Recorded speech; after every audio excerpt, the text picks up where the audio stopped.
A paz do Senhor, amados, um bom dia a todos. Eu espero que esteja tudo bem com você e com a sua casa. Hoje é o dia 254 da nossa leitura anual. Fique conosco.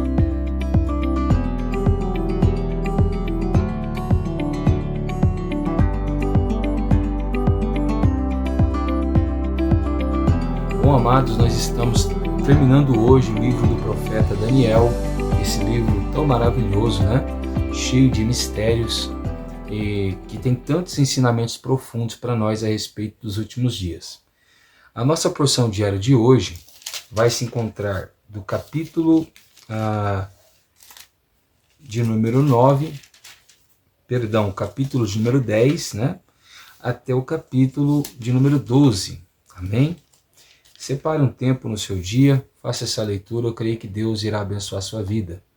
O nosso texto devocional de hoje se encontra no capítulo 12, os versos 1 e 2, que dizem assim: Nesse tempo se levantará Miguel, o grande príncipe, o defensor dos filhos do povo de Deus. E haverá tempo de angústia como nunca houve, desde que existem nações até aquele tempo. Mas, naquele tempo, o povo de Deus será salvo, todo aquele que for achado inscrito no livro. Muitos dos que dormem no pó da terra ressuscitarão, uns para a vida eterna e outros para a vergonha e horror eterno. Amém? Bom, nós temos no capítulo de número 10, Daniel terminando um processo de oração, de dedicação, né? De mais ou menos aí 3 semanas de uma dedicação em oração. Ele se privou de comer comidas saborosas, né? Não provou carne, não bebeu vinho, ele não se ungiu, ele se dedicou em oração, depois de ele ter visto o que Deus tinha escrito por Jeremias, né? Que o cativeiro babilônico duraria 70 anos. Daniel também já tinha visto revelações profundas, né? Com respeito às 70 semanas, que nós falamos um pouco sobre isso ontem. E então, depois de 3 semanas aí de oração, ele vê um homem vestido de linho. É um homem que tinha um corpo de bérilo, né?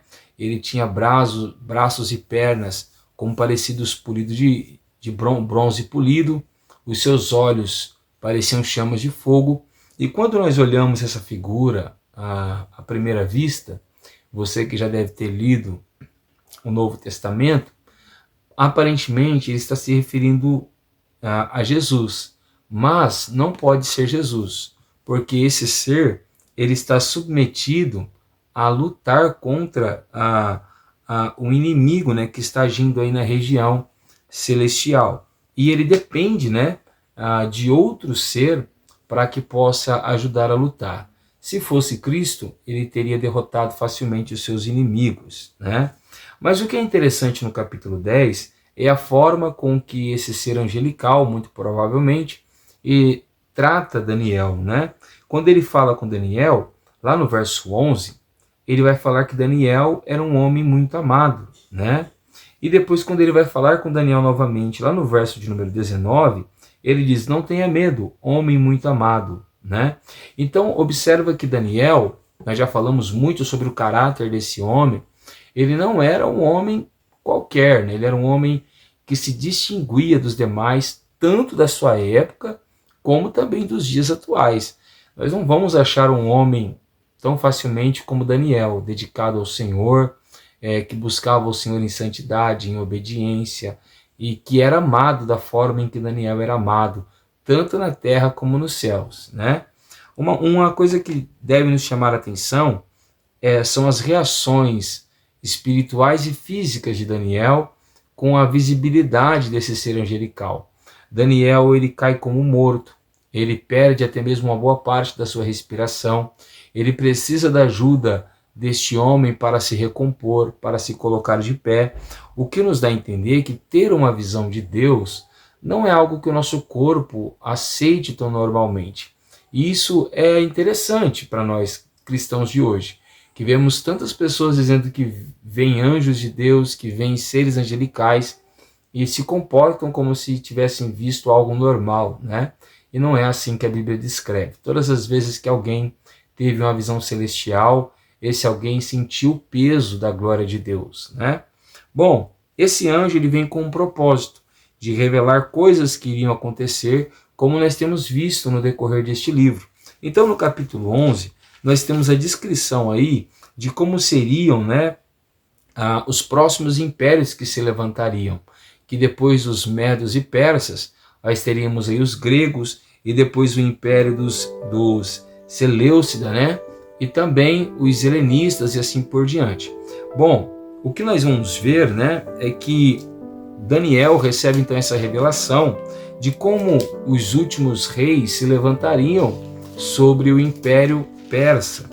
E nós vamos ver então que o rei aplicado aqui, e até entre os teólogos e estudiosos, tem uma grande batalha, né, porque aqueles que não creem tanto nas revelações, eles falam que essa parte de Daniel foi escrita depois dos acontecimentos, de tão precisa que foram as revelações de Daniel, né? Então, se você estudar a história, você vai ver que realmente o que Daniel falou aconteceu exatamente do jeito que ele tinha profetizado. Mas nós cremos, né, na historicidade bíblica e na verdade das revelações de Deus. Então, Daniel ele está falando de Antíoco Epifanes, né, ou Epífanes, como você preferir falar aí. Eu não sei a maneira correta que se pronuncia. Ele está falando desse homem que se levantaria com grande poder, né, num tempo futuro, e que ele iria chegar a pisar na Terra Santa, o que realmente aconteceu.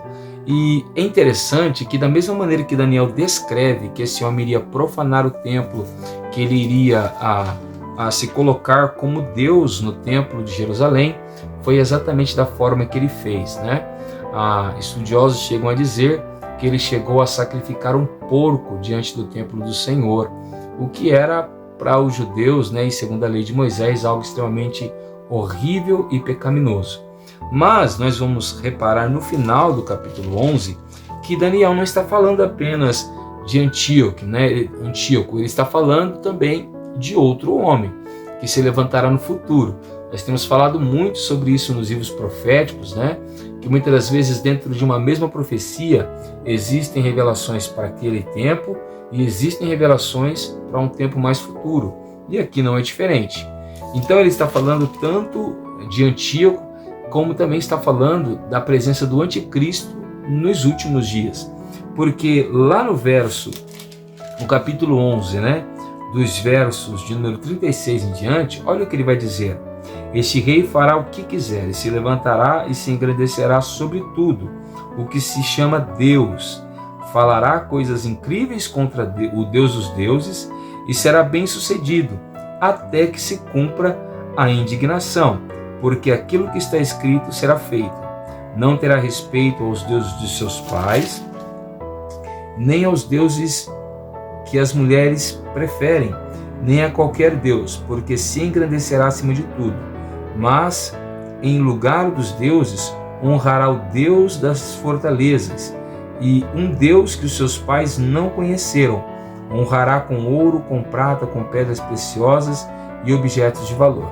Então observa que este homem, ele vai tentar se colocar no lugar de Deus. Ele não vai ter respeito por Deus nenhum, porque se nós olharmos esse tipo de figura, ele está fazendo exatamente o que Satanás já havia feito, né? Já vimos isso no livro de Ezequiel e de Isaías. Então nós temos aqui um homem que vai ser a encarnação de Satanás, que é a figura do anticristo que nós falamos ontem. O que nos chama muita atenção é que quando nós vemos a figura do anticristo no Novo Testamento, já é assustadora, mas quando nós vemos ela no Antigo Testamento, parece ser mais assustadora ainda, porque nós vemos como ela exercerá grande poder sobre as nações numa escala global, né? Então nós temos aqui duas figuras, uma figura que representa um anticristo e a figura que representa o anticristo. João vai dizer para nós que muitos anticristos já surgiram no mundo. Então, ou seja, todos os homens que se levantaram na terra, que eram contra Deus e contra Jesus, é a figura do anticristo. Mas eles não são o anticristo lá de Apocalipse, que vai se aparecer naquele dia. Mas todos eles eram, de alguma forma, um anticristo, certo? Eram figuras daquele tempo que representavam um homem da iniquidade que iria aparecer lá no futuro. Então, nós temos aqui a revelação do anticristo já no Antigo Testamento. Quando nós chegamos no capítulo 12, a revelação fica mais clara de que o anjo não está falando para Daniel somente coisas daqueles dias, e sim coisas dos últimos tempos. Porque olha o que diz o capítulo 12, verso 1 e 2 que nós lemos. Nesse tempo se levantará Miguel, o grande príncipe, o defensor dos filhos do povo de Deus. E haverá tempo de angústia, como nunca houve, desde que existem nações até aquele tempo. Observa que Daniel está recebendo a revelação exatamente do que Jesus havia profetizado no sermão escatológico, assim também como Pedro, João, Paulo também havia profetizado ou mencionado nas suas epístolas, né? Falando do tempo da grande tribulação, um tempo de grande perseguição para os cristãos, assim como nós temos retratado também no livro de Apocalipse. Agora, olha que coisa interessante ainda no verso 12. Mas naquele tempo o povo de Deus será salvo, ou seja, assim como Jesus disse, Paulo, Pedro e João também disse que exatamente nesse tempo de grande angústia é que vai acontecer a nossa salvação. Daniel já estava profetizando. É por isso que nós chamamos de Daniel o livro de Apocalipse do Antigo Testamento, né? Então ele diz, quem será salvo? Todos? Não. Exatamente como Jesus mencionou, todo aquele que for achado inscrito no livro. Que livro é esse que Daniel está falando? O livro da vida, né? Então os salvos são aqueles que têm o seu nome registrado no livro da vida do Cordeiro. Outra coisa interessante aqui, já no livro de Daniel, é a revelação daquilo que muitas pessoas dizem, mas no Antigo Testamento não tem salvação eterna e não tem condenação eterna. Temos sim, amados. Essa é uma revelação bíblica e é uma revelação tanto do Novo como do Antigo Testamento, para nós entendermos que essa é uma doutrina que não pode ser refutada, certo? O homem que morre e morre sem Cristo, ele está condenado eternamente. Mas o homem que morre e morre em Cristo, ele está salvo eternamente. Olha o que diz o capítulo 12, o verso 2. Muitos do que dormem no pó ressuscitarão. Então Daniel apresenta a doutrina da ressurreição e a doutrina da salvação e da condenação eterna no mesmo versículo, né? Olha o que ele diz aí. Muitos dos que dormem no pó da terra ressuscitarão, e uns para a vida eterna e outros para a vergonha e horror eterno.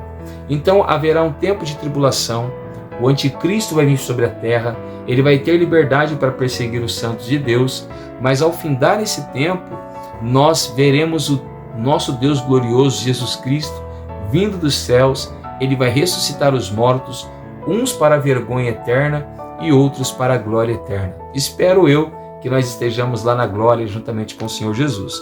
Agora, olha que coisa interessante. A mesma coisa que Daniel já havia falado no capítulo 7, no verso 25, ele vai falar aqui no verso de número 7 do capítulo 12. Olha o que ele diz. Então ouvi o homem vestido de linho, que estava sobre a água do rio, e levantou a mão direita e a esquerda ao céu e jurou por aquele que vive eternamente, dizendo, passarão um tempo, 2 tempos e metade de um tempo. E quando tiver acabado de destruir o poder do povo santo, estas coisas todas se cumprirão. Observa que ele está falando de 3 tempos e meio. A grande tribulação durará 7 anos. A primeira parte da grande tribulação, o anticristo, como nós já vimos aqui, vai fazer aliança com o povo de Deus, para convencer a todos os povos a confiarem nele.